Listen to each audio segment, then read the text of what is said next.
So I thought I'd do a video, the top mistakes that I see unrepresented injured workers make in workers' compensation. These are some of the most common. I was going to do the top three, but this is almost like 3.5.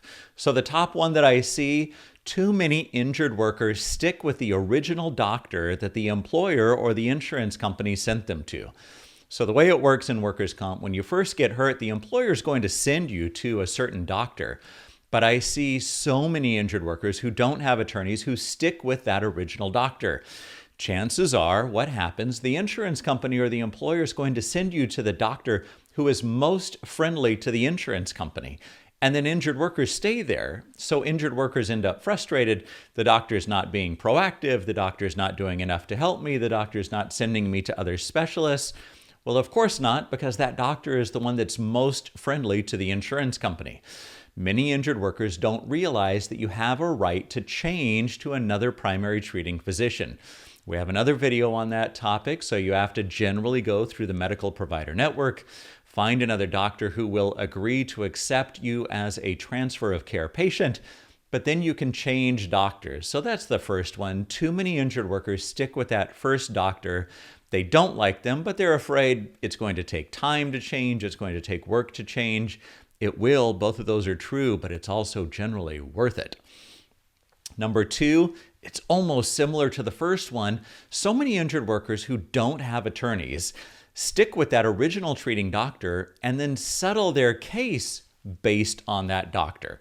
So instead of changing to another doctor and instead of going to a panel QME, they rely on that original doctor. But it goes back to what I just said. The insurance company has sent you to that doctor because they're the most friendly to the insurance company.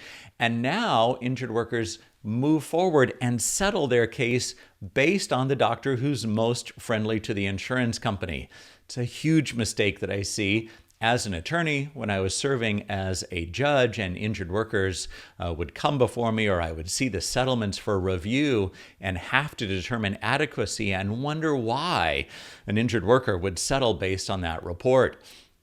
Generally, injured workers are much better off changing treating physicians in the first place. And then if you're going to work out a settlement, do it based on a panel QME. We have another video on that, rather than doing it on the primary treating physician. Just not going to work out well generally, settling based on that original PTP.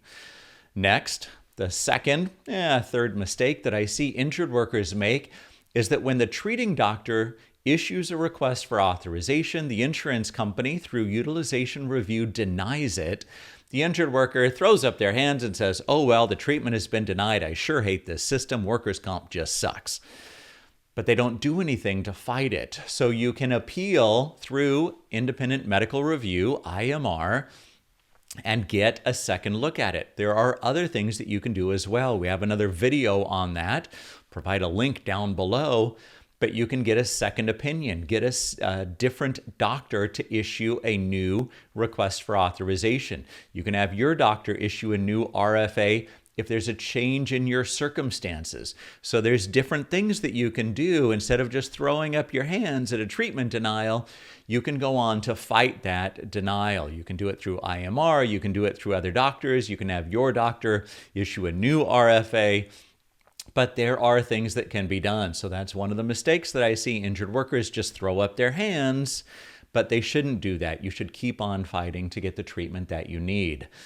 Lastly, probably one of the bigger, more expensive mistakes that I see injured workers do, injured workers who don't have an attorney, who then negotiate a compromise and release, settling out all issues with the insurance company without ever going to a panel QME and without talking to an attorney in the first place.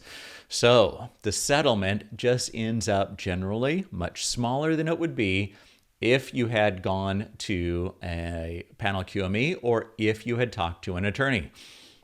I had a client come to me one time. It was a knee injury that he had. The insurance company had offered settlement, I want to think $3,000, $5,000.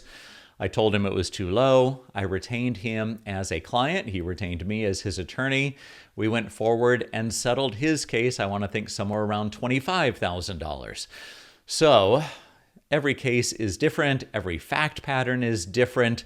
Some cases don't settle for more. Some cases settle for significantly more. But if you're an injured worker and you don't have an attorney, generally, it's in your best interest to reach out to an attorney, have that free consultation. It's not going to cost you any money, and see if that attorney maybe can say, you know what, the insurance company's taking advantage of you, we can do better.